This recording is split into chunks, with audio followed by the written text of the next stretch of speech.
welcome back to my YouTube channel Pisang Molen TV. T-14 Armata, Rusia, T-14 Armata, sebutan industri, Objek 148, bahasa Rusia adalah kendaraan tank tempur utama yang merupakan generasi keempat Rusia. Tank ini didesain Ural Design Bureau of Transport Machine Building, Uralvagonzavod dan dibuat oleh Uralvagonzavod serta digunakan Angkatan Darat Rusia. Panjang kendaraan ini mencapai 10,8 meter 35 kaki. Angkatan Darat Rusia direncanakan untuk mengakuisisi 2.300 tank T-14 antara 2015 dan 2020. Sejarah pembelian. Federasi Rusia mengharapkan untuk memesan 2.300 tank tempur utama T-14 untuk pengiriman pada tahun 2020. Pada tahun 2015, media Rusia telah mengumumkan bahwa sekitar 20 tank telah dikirimkan untuk pengujian, tanpa menyebutkan sumbernya. Rujukan. Namun, pada tahun 2016 Kementerian Pertahanan Rusia mengumumkan bahwa mereka telah menandatangani kontrak untuk bak uji 100 tank T-14 yang akan dikirimkan pada tahun 2020, dengan proyek penuh diperpanjang hingga 2025.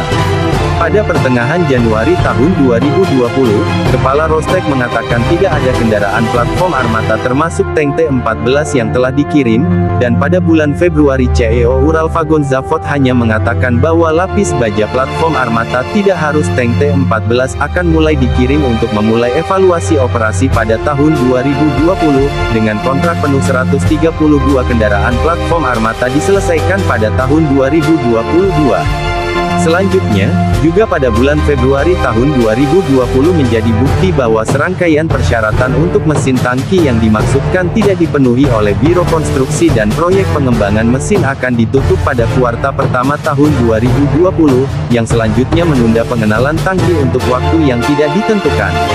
Pada Agustus tahun 2020, Menteri Perindustrian dan Perdagangan mengatakan kepada wartawan bahwa produksi 132 tank platform armata dan kendaraan tempur termasuk tank T-14 telah dimulai setelah penyelesaian masalah dengan mesin dan peralatan pencitraan termal, dan akan dikeluarkan ke pabrik.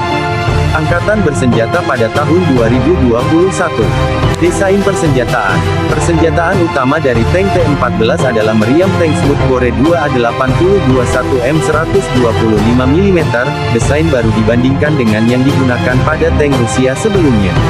Menurut sumber di Rusia, energi moncongnya akan lebih besar daripada Rheinmetall 120 mm dari Leopard 2 milik Jerman. Fitur termasuk adanya ekstraktor asap karena menara tak berawak, tingkat pembakaran 10-12 revolusi per menit, putaran per menit, port ejeksi selubung sisi kiri untuk meriam 125 mm dan jangkauan penetrasi efektif maksimum 8 km dengan ATGM. Meriam 2A8021M 125 mm dapat menembakkan berbagai macam amunisi, termasuk proyektil armor piercing fin stabilis discarding sabot, APFSDS peluru kendali, peluru anti-tank eksplosif tinggi, HIT-FS peluru refrak semburan udara dan jenis peluru lainnya. Peluru vakum 1 APFSDS, dikembangkan untuk senjata 2A8021M, memiliki penetrator yang sepanjang 900 mm, dan dikatakan mampu menembus 1 meter dari RHA setara pada jarak 2 km.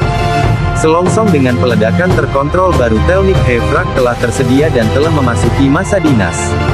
Senjata ini mampu menembakkan peluru kendali seperti 9M119M1 Infar M yang memiliki jangkauan efektif 100 meter hingga 5 km, dan dapat menyerang target udara yang terbang rendah seperti helikopter, dengan ATGM Sprinter 3 UBK21 baru dengan efektif jangkauan hingga 12 km.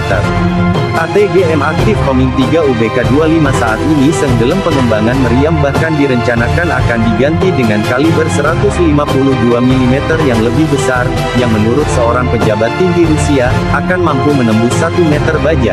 Persenjataan sekunder terdiri dari senapan mesin 12,7 tanda kali 108 mm core, sebutan GRAU-6P49, dengan 300 butir peluru, tidak terlihat saat parade 2015 dan senapan mesin PKP Pecenek, sebutan GRAU-6P41 kaliber 7,62 tanda kali 54 mm atau PKTM 6P7K, dengan 1000 peluru.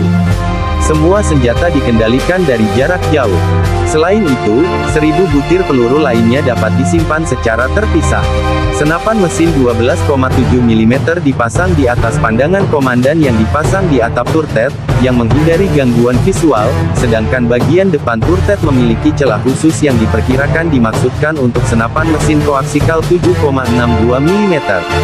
Menara tank mungkin dilengkapi dengan meriam otomatis Sikunov 2A42 30 mm untuk menangani berbagai target, termasuk target udara yang terbang rendah, seperti pesawat serang dan helikopter. Di masa depan, T-14 dapat menggunakan meriam 2A83.152 mm, bukan meriam 2A8021M125 mm saat ini.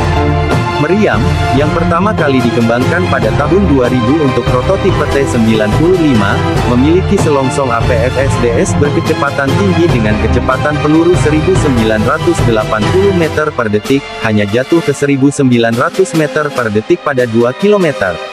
Namun, insinyur Rusia sejauh ini tetap menggunakan meriam berukuran 125 mm, menilai bahwa pengembangan amunisi cukup untuk meningkatkan efektivitas, sementara menyimpulkan bahwa senjata bore yang lebih besar akan menawarkan beberapa keuntungan praktis. T-14 juga dapat menggunakan rudal anti-pesawat. Meriam anti-pesawat 30 mm dapat dipasang dalam waktu dekat. Mobilitas T-14 didukung oleh mesin diesel CAT 12N360A853A, menghasilkan tenaga hingga 1500 tenaga kuda.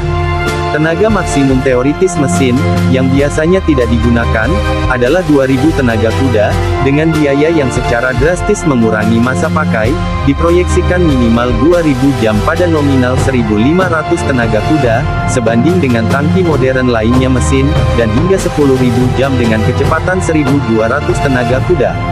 Mesin dikontrol secara elektronik. Jangkauan operasional lebih dari 500 km. T-14 memiliki 12 speed gearbox otomatis, dengan kecepatan tertinggi 80-90 km per jam, 50-56 mil per jam, dan jangkauan 500 km 310 mil. Setidaknya satu ahli berspekulasi bahwa transmisi tersebut mungkin berupa gearbox mekanis yang dikendalikan secara elektronik dengan gigi mundur dan demultiplier eksternal, yang memberikan kisaran gigi maju dan mundur yang sama pada tangki. Sumber lain menunjukkan transmisi hidrostatis sebagian atau seluruhnya. Uniknya untuk desain Soviet Rusia, transmisi digabungkan dengan mesin menjadi satu unit yang dapat ditukar di lapangan hanya dalam waktu kurang dari 30 menit. Perlindungan. 3 awak T-14 dilindungi oleh kapsul lapis baja internal. Kedua sasis dan meriam dilengkapi dengan sistem peledak baja reaktif ganda era, Malachit di bagian depan, samping dan atas. Tank ini menggunakan sistem kontrol terkomputerisasi terintegrasi yang memantau keadaan dan fungsi semua modul tank. Dalam pertempuran, perangkat lunak dapat menganalisis ancaman dan kemudian menyarankan atau secara otomatis mengambil tindakan untuk menghilangkannya, sementara tanpa ancaman eksternal dapat mendeteksi dan memperbaiki kesalahan kru. Produksi serial komponen lapis baja keramik platform armata dimulai pada pertengahan 2015. Tank ini memiliki fitur sistem perlindungan aktif APS Afganit yang mencakup radar gelombang milimeter untuk mendeteksi, melacak, dan mencegat amunisi anti-tank yang masuk, baik penembus energi kinetik dan peledak tandem. Saat ini, kecepatan maksimum target yang dapat dicegat adalah 1700 meter per detik Mach 5.0, dengan proyeksi kenaikan masa depan hingga 3000 meter per detik Mach 8.8. Defense Update merilis analisis tank pada Mei tahun 2015, berspekulasi bahwa sensor utama Afganit adalah 4 panel yang dipasang di sisi turret, yang mungkin merupakan panel radar AESA yang tersebar untuk pandangan 360 derajat, dengan kemungkinan satu lagi di atasnya menara.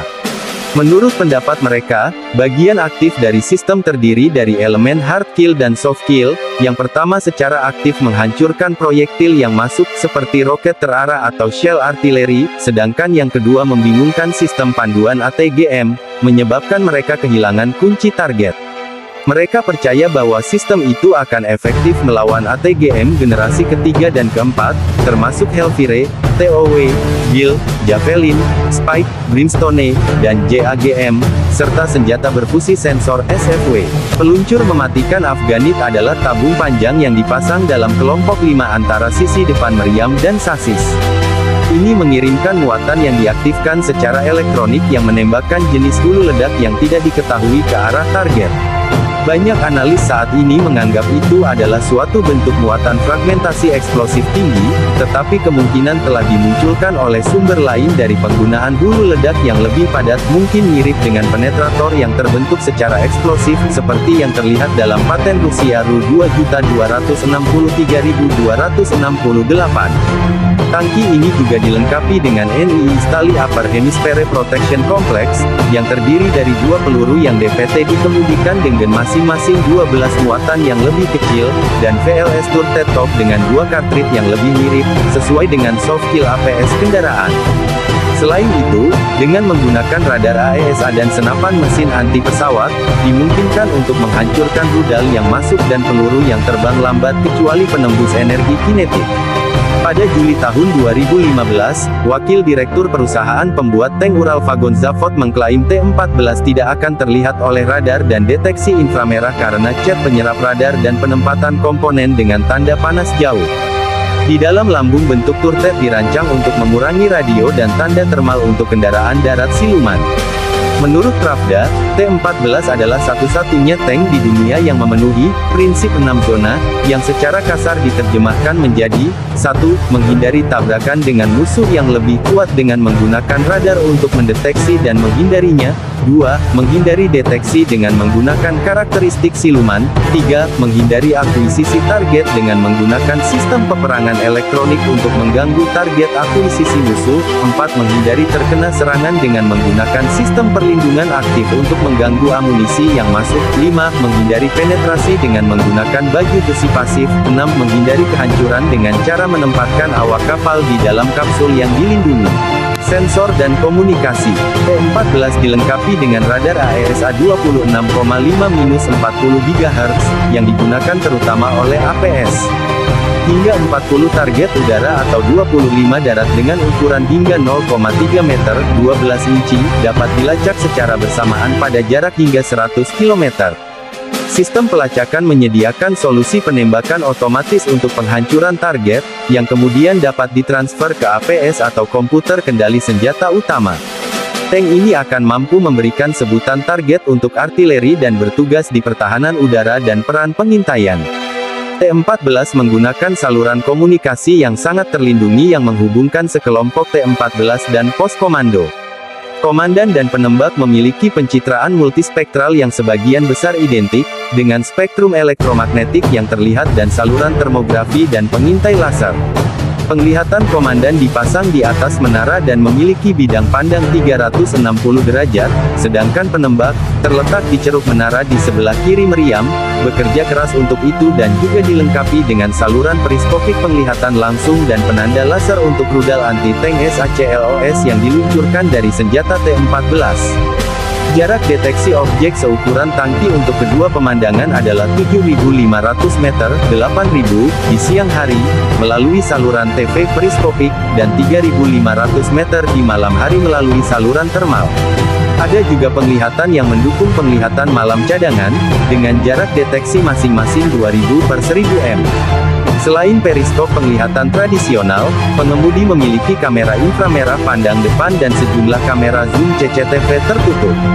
Kamera video dipasang untuk penglihatan serbaguna bagi kru, karena tidak memiliki titik pandang normal dari palka atap menara.